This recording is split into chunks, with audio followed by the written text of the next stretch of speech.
Hello everyone, welcome back. Today I'm going to do a coronavirus crash course training session on cap and ball revolvers. Okay, now because of the whole coronavirus, a lot of people have all of a sudden realized that they need to own guns for home protection, and the problem is gun stores are closed. And basically you're having a difficult time buying the guns, and even if you're able to buy the guns, you can't go find a place to to shoot or an instructor to train you.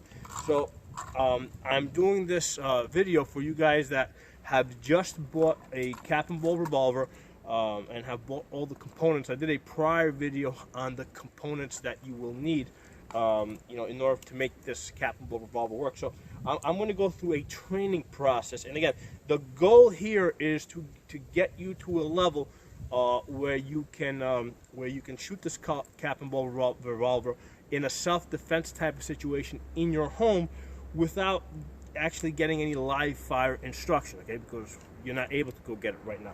So so it's more than just teaching you how to load the gun. It's also teaching you how to shoot the gun. So before we load the gun, we have to do some dry fire practice. Now, something that's really important for you guys to know. First of all, this is a single action gun, which means that if you squeeze the trigger is not going to do anything unless the hammer has already been pulled back into the rear position. Once the hammer has been pulled back into the rear position, the job of the trigger is then to release it. Okay. Now, here's something important for you guys to know. You don't want to just dry fire this gun, dropping the hammer on the nipples, these little guys right there, because you're going to damage them, okay? These nipples are meant to be hit when there's a cap on them. So for practice purposes, what we're going to do is we're going to take the nipples out so we can do a little dry fire practice, okay? So when the hammer's in the rear position, I'm going to hold the hammer back, and I'll do it from this side so you can see it. I'm going to hold the hammer back, squeeze the trigger, and slowly let down the hammer, okay? So when it's back like this, you hold the hammer down, squeeze the trigger, and just let the hammer come up slowly on the nipple so that you don't damage that nipple. And you would have to do it more than just a few times in order to damage it, but I did want to bring that point out. So the next thing we're going to do is we're going to take the revolver apart so we can get the nipples out. This is the Colt. With the Colt, basically you got to push this hinge out. Sometimes you got to get a mallet or something. There it goes. Something to put not that hinge, the wedge. Pull that little wedge out, right? Pull the wedge out, and then you can pull it apart. If you're having difficulty pulling it apart, if you go to the half cock position and you rotate the cylinder a little bit so that the plunger will go between the chambers, you can actually leverage it out that way. If you're having any difficulty getting it out, just make sure the wedge is over. There you go. That time I just completely took the wedge out. All right. So what I want to do is I'm going to put the wedge back in to make sure I don't lose it. That's kind of important.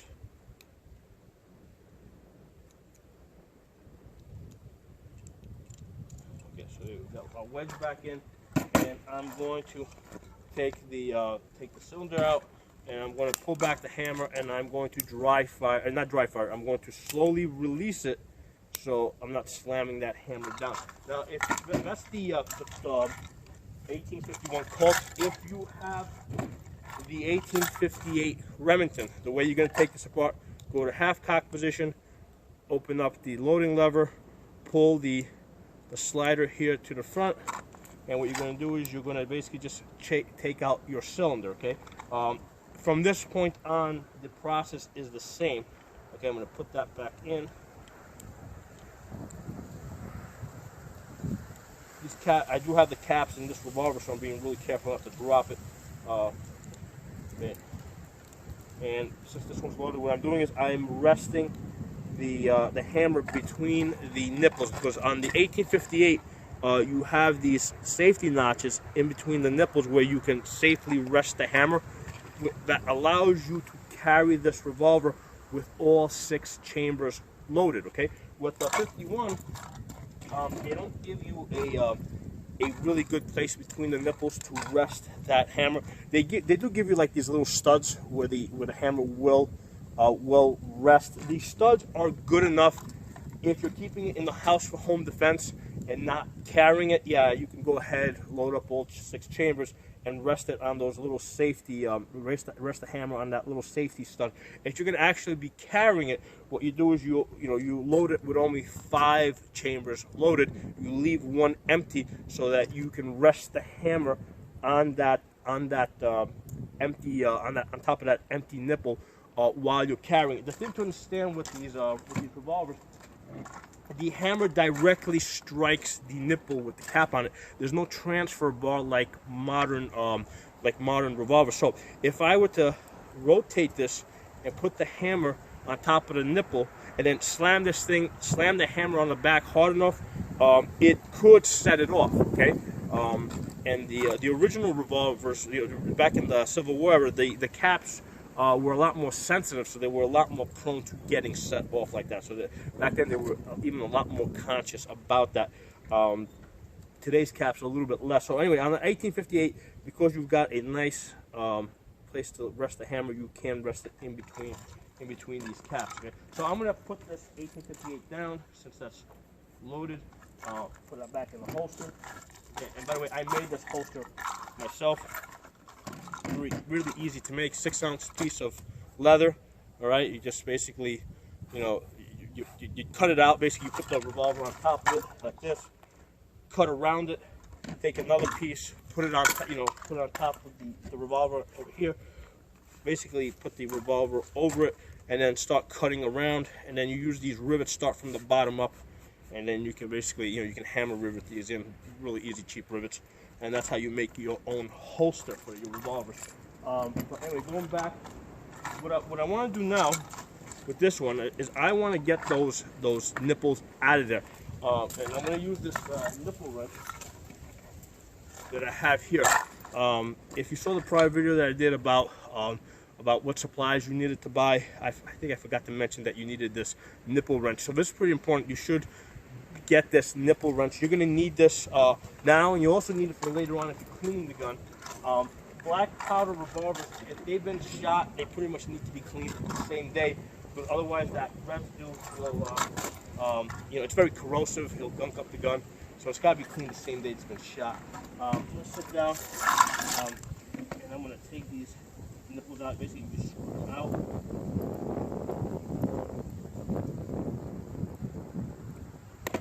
Just be careful not to drop them.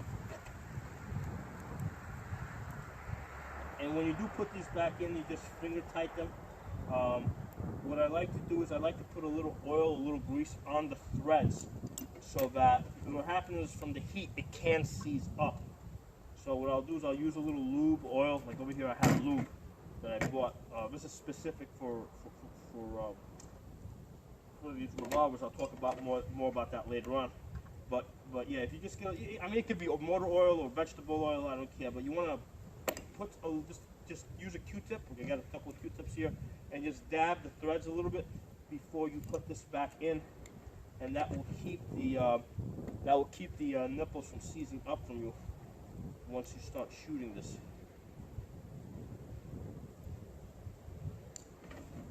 One more.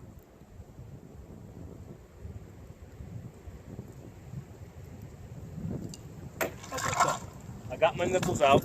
Okay. Now, if you ever want to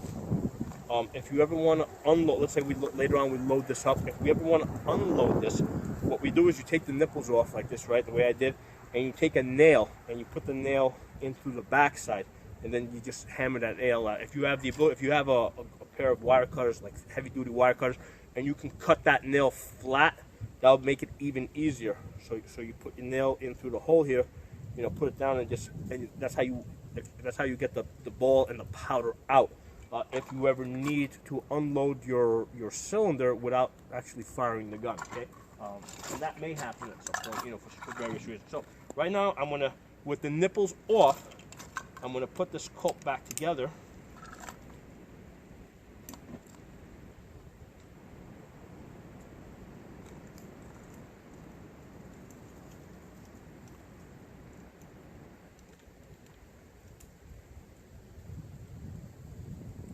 So this gun is back together. There's no nipples on there. Okay, so this way I can't damage the nipples by dry firing it. So here's the thing, like I said earlier, your situation is, you know, you bought this gun for home defense because of the coronavirus epidemic. You can't travel to go get training, so you need to learn to shoot this gun in the, you know, you need to learn how to shoot this gun inside your home. You probably don't have a property like this where you can go outside and shoot it, so you gotta do these dry fire drills in your house. The Colt, okay, first of all, let's talk about how we hold it. We're gonna hold the gun like this, high up on the gun, straight finger. 3 very important safety rules. Gun always stays in safe direction. Fingers off the trigger until you're ready to shoot. The gun is, you treat the gun like it's always loaded. One additional thing I will add to the cap and ball revolver: treat the hammer like it's the trigger, because basically if you go to cock this back and you slip this, right? If I slip it like that, okay, that can set the gun off, okay, because like I mentioned earlier, the hammer is you know, basically goes directly to the cap. So generally speaking, I'm not going to put my thumb on the hammer until I'm ready to shoot. And usually when I pull the hammer back, I've pretty much decided that I'm going to shoot, okay? So what we need to do, finger off the trigger, hold the gun like this, cross your thumbs over the top like this. If you got small hands, you can hold it down here. You can, you know, I like to cross my thumbs. I like crossing the thumbs because this hand is going to come up and it's going to reach that. It's going to reach that hammer and pull it back, okay? Now usually, when I cock my revolver, unless it's the first shot where I can just go like this, what I'm going to want to do is I'm going to want to point the gun up after I fire it, because that's going to allow these spent caps to fall out rather than to fall inside the internal works of the revolver and risk jamming the gun up. Okay, so we're going to get used to that. We're going to straight finger like this, practice holding the gun up like that, pull the hammer all the way back, okay, then hold the hammer and then just let it go down, okay? And you can even do this forward. Pull the hammer back, squeeze the trigger. So what we're doing here is we're practicing decocking the gun. So if we get to a situation, hammer's back, hold the hammer back, squeeze the trigger, bring the hammer up slowly. Okay, that's something that's important for you to be able to do. You have to be able to decock this gun if you want to decock the gun. Okay, next thing we're going to do is we're going to practice putting it into the half cock position. Okay, that's when you come back halfway and you'll see that the cylinder will freely spin, okay? And then from there, you can go to the full cock and you'll see that the gun now will not spin. I mean, the cylinder will not spin. Okay, so from there, what we're going to do is we're going to practice decocking it. So let's cock back, spin it, spin the cylinder 1 notch, full cock, decock. Half cock, spin the cylinder, okay? Full cock, decock. Half cock, spin the cylinder, full cock, decock. Okay, so these are the things that you gotta get really comfortable with so that you can do this at will and feel comfortable doing this, you know. Next thing we're gonna do is we're gonna practice aiming and firing. Now, on the Colt, the rear sight is actually built into the hammer. When I pull the hammer back, you will see a little notch in the hammer itself, okay, that will line up with the front sight. On the 1858, the iron sights are actually built into the frame of the gun. Here, I'm gonna cock this back. If I cock this back, you can see, if you're looking down over here, you can see how that notch over here goes on the frame all the way to the front of the gun. Decock this. Okay. So if you're using an 1858, you're looking through this slit along the top of the frame. Come back.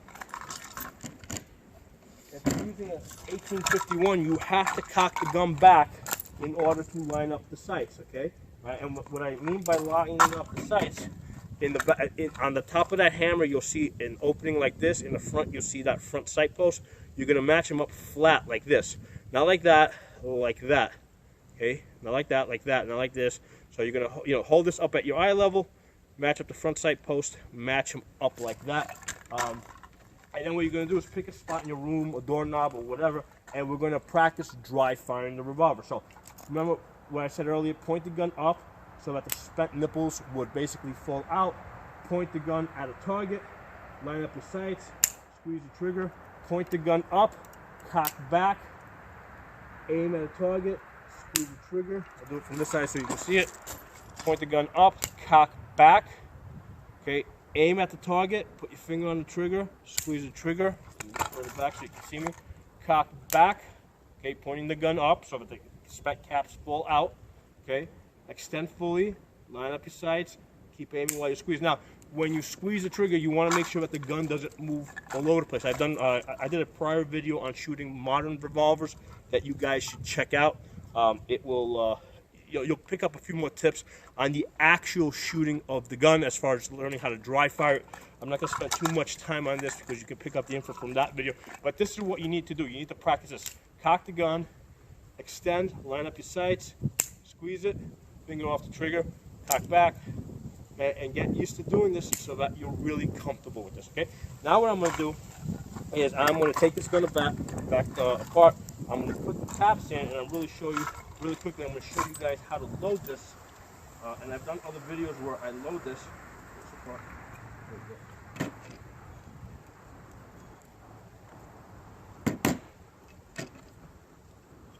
Okay, if this video ends up being more than 30 minutes, I'm going to have to cut it into 2 parts. YouTube won't let me post videos more than 30 minutes. So now what we're going to do is we're just going to put these nipples back in. Okay, like I said, if these already have oil on them from the last time I did this, but you want to get a little bit of oil in there, and you just want to finger tighten this. You don't want to get these so tight that you're not going to be able to get them out when the gun is dirty. So don't wrench. Just not even like, just until it stops, basically. You want these to be, I mean, not so loose that they'll actually vibrate loose, but loose enough so that you can easily get them out later.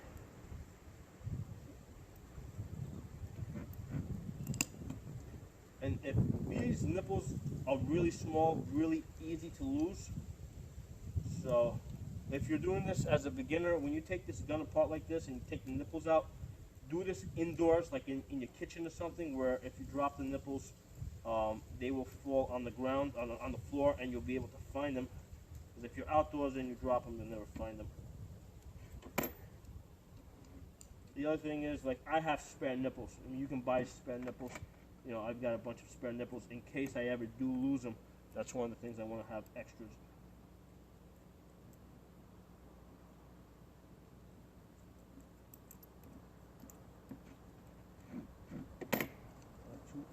Two more to go. So yeah, this nipple wrench is going to be really important. Every time you're cleaning the gun, you're going to want to take these nipples out.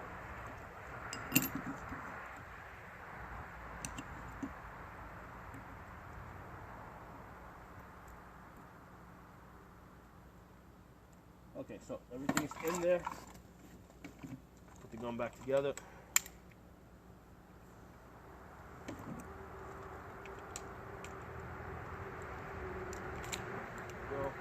Put the wedge in.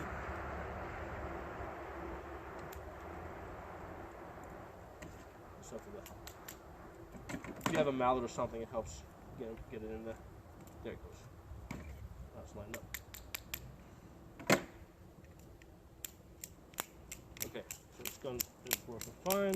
Beautiful. Okay, and that's one of the things that you want to see with the gun. You want to be able to easily work it. See how it's easily working? Yeah. Okay, that's what you want. So obviously this gun is well oiled. These guns do rust, so before I put this gun away or before I load it, I'm going to oil it up on the outside, oil up the gears inside, and then I'm going to load this up.